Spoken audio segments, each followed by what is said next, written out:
அஸ்ஸலாமு அலைக்கும் வரஹ்மத்துல்லாஹி வபரகாத்துஹு. பொய் சத்தியத்தின் விளைவுகள். வாயில் பின் ஹுஜர் ரதியல்லாஹு அன்ஹு அவர்கள் கூறினார்கள், நபி ஸல்லல்லாஹு அலைஹி வஸல்லம் அவர்களிடம் யமன் நாட்டில் உள்ள ஹதரமௌத் என்னும் இடத்தைச் சேர்ந்த மனிதர் ஒருவரும் கிந்தா என்னும் குலத்தை சார்ந்த இன்னொரு மனிதரும் வந்தனர். அப்போது ஹதரமௌத்தை சேர்ந்த அந்த மனிதர், அல்லாஹ்வின் தூதரே, என் தந்தைக்கு சொந்தமான நிலத்தை இவர் ஆக்கிரமித்துள்ளார் என்று கூறினார்.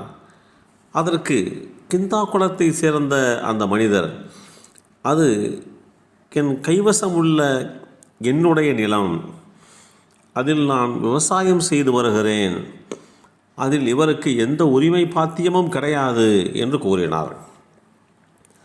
அப்போது அல்லாஹுடைய தூதர் ஸல்லல்லாஹு அலைஹி வஸல்லம் அவர்கள் ஹதரமௌத்தை சேர்ந்த அந்த மனிதரிடத்திலே, உமது வாதத்தை நிரூபிப்பதற்கு உம்மிடம் ஏதாவது ஆதாரம் இருக்கிறதா என்று கேட்டார்கள். அவர் ஆதாரம் இல்லை என்று பதில் சொன்னார்.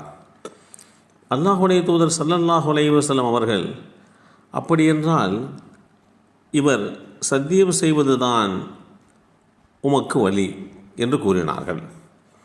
உடனே ஹதரமௌத்தை சேர்ந்த அந்த மனிதர், அவர் துணிந்து பொய் சத்தியம் சொல்லும் பொல்லாத மனிதர், தாம் எதற்கும் சத்தியம் செய்கிறோம் என்பதை பற்றி அவர் கவலைப்பட மாட்டார், எந்த விவகாரத்திலும் அவர் நேர்மையை பற்றி யோசிப்பவர் இல்லை என்று கூறினார். அதற்கு அல்லாஹுடைய தூதர் ஸல்லல்லாஹு அலைஹி வஸல்லம் அவர்கள், இதை தவிர உமக்கு வேறு வழி கிடையாது என்று கூறினார்கள். உடனே பிரதிவாதியான அந்த கிந்தா குலத்து மனிதர் சத்தியம் செய்வதற்காக குறிப்பிட்ட இடத்திற்கு சென்றபோது அல்லாஹுடைய தூதர் ஸல்லல்லாஹு அலைஹி வஸல்லம் அவர்கள் இவருடைய செல்வத்தை சாப்பிடுவதற்காக அநியாயமாக அவர் பொய் சத்தியம் செய்தால் அல்லாஹ் அவரை புறக்கணிக்கும் நிலையிலேயே மறுமையில் அல்லாஹுவை அவர் சந்திப்பார் என்று கூறினார்கள். இந்த செய்தி ஸஹீஹ் முஸ்லிமில் 223 என்ற எண்ணிலே பதிவு செய்யப்பட்டிருக்கிறது.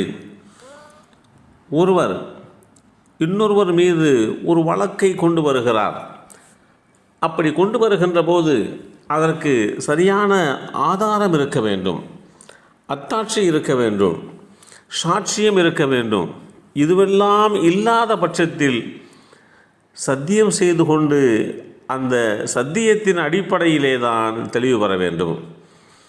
அப்படி சத்தியம் செய்ய முற்படுகின்ற போது ஒருவர் நியாயத்திற்கு புறம்பாக பொய் சத்தியம் செய்வதற்குண்டான வாய்ப்புகளும் இருக்கிறது.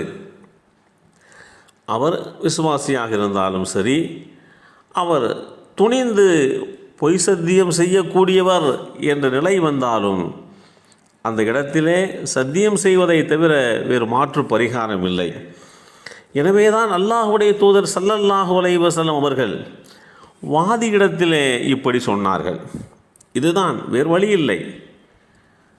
நீர் அவர் மீது குற்றம் சாட்டுகிறாய், அதற்கு உன்னிடத்திலே ஆதாரம் இல்லை, எனவே சத்தியம் செய்வதுதான் இதற்கு உண்டான தீர்வு என்று குறிப்பிட்ட செய்தியையும், பொய்யான சத்தியமாக ஏற்படுகின்ற போது ஒருவர் வேண்டுமென்றே பொய் சத்தியம் செய்ய முற்படுகிறார் என்று வருகின்ற போது நாளை மறுமை நாளிலே அவருக்கும் அல்லாஹ்வுக்கும் மத்தியிலே உண்டான அந்த இடைவேளை எவ்வளவு பெரியது என்பதையும், அல்லாஹ் அவரை எப்படி நடத்தாட்டுவான் என்பதையும் அல்லாஹுடைய தூதர் ஸல்லல்லாஹு அலைஹி வஸல்லம் அவர்கள் எச்சரிக்கை செய்து, சத்தியம் செய்தால் அது நியாயமான முறையிலே அமைய வேண்டும்.